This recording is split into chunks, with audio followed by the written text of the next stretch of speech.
शुक्रवार दोपहर भारी बारिश के बीच छात्र संगठन एसएफआई में राजभवन के बाहर जोरदार धरना प्रदर्शन किया। भारी बारिश के बावजूद एसएफआई कार्यकर्ता राजभवन के बाहर प्रदेश सरकार के खिलाफ नारेबाजी करते रहे।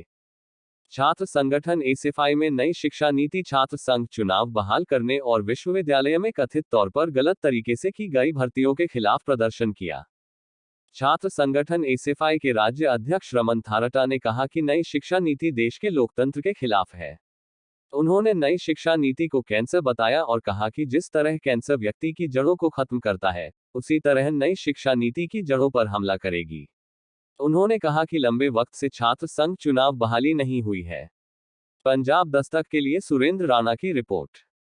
देखिए, पिछले लंबे समय से एसएफआई हिमाचल प्रदेश के अंदर लगातार आंदोलन कर रही है। उसके कुछ मुद्दे हैं, उन्हीं मुद्दों को लेकर हम इससे पहले विधानसभा भी गए थे, उसके बाद राज्य भवन आज उसको लेकर गवर्नर हाउस भी आए हैं। इससे पहले हम शिक्षा मंत्री से भी इसको लेकर मिले थे, सीएम से भी मिले थे, लेकिन उस पर अभी तक सिर्फ आश्वासन मिले। इस पे जो कुछ हमारे मुद्दे हैं वो है राष्ट्रीय शिक्षा नीति, जो आज पूरे देश के अंदर एक बहुत बड़ा मुद्दा बनकर सामने आया है, जिसमें सही मायने में अगर उसको देखा जाए, एक जिसको कहेंगे डेमोक्रेसी को ख़त्म करते हुए या जो लोकतंत्र की एक प्रक्रिया है उसको दरकिनार करते हुए राष्ट्रीय शिक्षा नीति को आज हिमाचल या पूरे देश के छात्रों पर थोपने की कोशिश कर रहे हैं। उसका हम लंबे समय से विरोध कर रहे हैं कि राष्ट्रीय शिक्षा नीति को जो है वापस लिया जाए। राष्ट्रीय शिक्षा नीति जैसा एक ऐसा शिक्षा व्यवस्था हमारे देश के अंदर है, प्रदेश के अंदर है, जो हमारे देश के अंदर, प्रदेश के अंदर जिस तरह से कैंसर जो है इंसान को धीरे धीरे ख़त्म करता है, धीरे धीरे उसकी जड़ें अपनी मजबूत करता है, उसी तरह राष्ट्रीय शिक्षा नीति जो है वो शिक्षा को धीरे धीरे जो है ख़त्म करने का काम जो है हमारे देश के अंदर जो करेगी। और उसके दूसरा जो बड़ा मुद्दा है, 10 साल हो गए हैं हिमाचल प्रदेश के अंदर एससीए जो चुनाव है, छात्रों की जो डेमोक्रेटिक राइट है उसको जो बैन किया गया है। हर बार सरकार बदलती है, कांग्रेस ने उसको बैन किया, उसके बाद बीजेपी सत्ता में आई।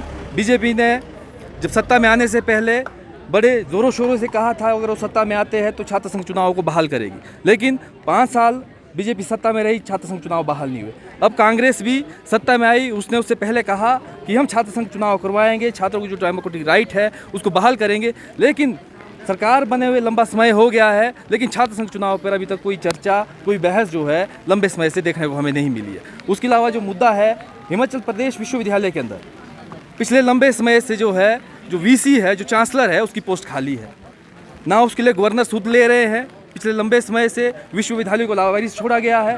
हम चाहते हैं कि जल्द से जल्द वहाँ पे वीसी को अपॉइंट किया जाए। जो पिछले लंबे समय से हिमाचल प्रदेश विश्वविद्यालय के अंदर घोटाले हुए, वो चाहे वहाँ पे भर्तियों का घोटाला हो, जो वहाँ पे रिक्रूटमेंट गई थी प्रोफेसरों की, उसमें 70% जब आरटीआई के माध्यम से हमने उसको निकाला, उसमें खुलासा किया कि 70% जो है वहाँ पे प्रोफेसर जो है इनलीगल रिक्रूट किए गए हैं। उसको लेकर जो है जब तक वहाँ वीसी नहीं बैठते हैं उस पर कोई कार्रवाई नहीं की जाएगी। गवर्नर साहब उसको अभी तक दर्शक बन के देख रहे हैं, इसलिए हम उसका घेराव करने भी यहाँ हैं। और एक बहुत बड़ा मुद्दा हिमाचल प्रदेश के अंदर है, पिछले 5 सालों से हिमाचल प्रदेश के अंदर हाई कोर्ट के अंदर एक मुद्दा फंसाया गया है, जिसमें जो प्रोफेसर है कॉलेज के अंदर उनकी जो है प्रमोशन का, अब आज 5 साल हो गए, हिमाचल प्रदेश के अंदर 104 कॉलेज ऐसे हैं जहां पर प्रिंसिपल नहीं है। अब बिना प्रिंसिपल के, बिना वीसी के किस तरह से कैंपस चलेगा, किस तरह से यूनिवर्सिटी चलेगी, किस तरह से कॉलेज चलेंगे।